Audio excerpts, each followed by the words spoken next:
Asia ఖండంలోనే అతిపెద్ద గిరిజన జాతర భారతదేశ కుంభమేళగా పిలిచేటువంటి మేడారం జాతరకు ఇప్పటికే వేగవంతంగా పనులు పూర్తి చేస్తున్నారు తెలంగాణ రాష్ట్ర ప్రభుత్వం. అదేవిధంగా మేడారం జాతరను మేడారం సమ్మక్క సారలమ్మలను దర్శించుకోవాలంటే ముందుగా ఘట్టమ్మ తల్లులను దర్శించుకోవాల్సినటువంటి అవసరం ఉంటుంది. మేడారం చుట్టూరా అష్టదిక్కుల ఘట్టమ్మ దేవాలయాలు ఉంటాయి.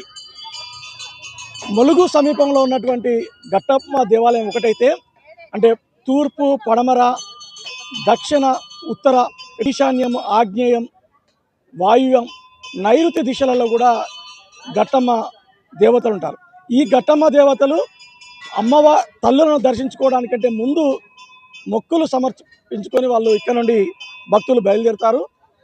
అన్ని దిక్కులలో, అంటే అటు ఛత్తీస్గఢ్ రాష్ట్రం నుండి వచ్చేటువంటి భక్తులకు కావచ్చు, మహారాష్ట్ర నుండి వచ్చేటువంటి భక్తులకు కావచ్చు, ఆంధ్రప్రదేశ్ నుండి వచ్చేటువంటి భక్తులకు కావచ్చు, తెలంగాణ రాష్ట్రంలో వివిధ జిల్లాల నుండి వచ్చేటువంటి భక్తులకు అన్ని దిక్కులలో కూడా ఘట్టమ్మలు దర్శనమిస్తారు.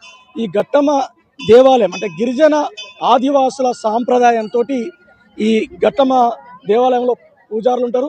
అమ్మక్క సారలమ్మ జాతరలో ఎక్కడ కూడా అది ఆదివాసుల పూజ మాత్రమే ఇక్కడ జరుగుతుంది కావచ్చు. ఇతర రాష్ట్రాల నుంచి వచ్చేటువంటి ప్రజలు, తెలంగాణ, ఆంధ్రప్రదేశ్ రాష్ట్రాల నుంచి వచ్చేటువంటి ప్రజలు కూడా, భక్తులు కూడా ఘట్టమ్మ దేవాలయాన్ని దర్శించుకుంటారు. ఇప్పటికే అంటే మేడారం సమ్మక్క సారలమ్మ జాతర 28, 29, 30 తేదీలలో జరగవలసి ఉండగా ఇప్పటికే భక్తులు అధిక సంఖ్యలో మేడారానికి తరలి వెళ్తున్నారు, సమ్మక్క సారలమ్మలను దర్శించుకుంటున్నారు.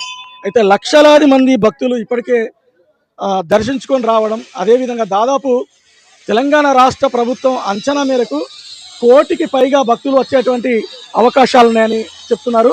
అమ్మ చెప్పండి, ఇప్పుడు ఇక్కడ చేసేటువంటి పూజా విధానం ఎట్లా ఉంటుంది? అంటే సాధారణంగా మీరు అంటే ఒక తెగకు సంబంధించినటువంటి వాళ్ళు కదా, ఈ పూజా విధానం ఎట్లా ఉంటుంది?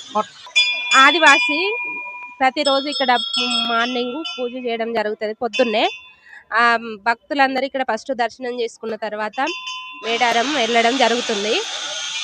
ఇంతే. అమ్మ చెప్పమ్మా.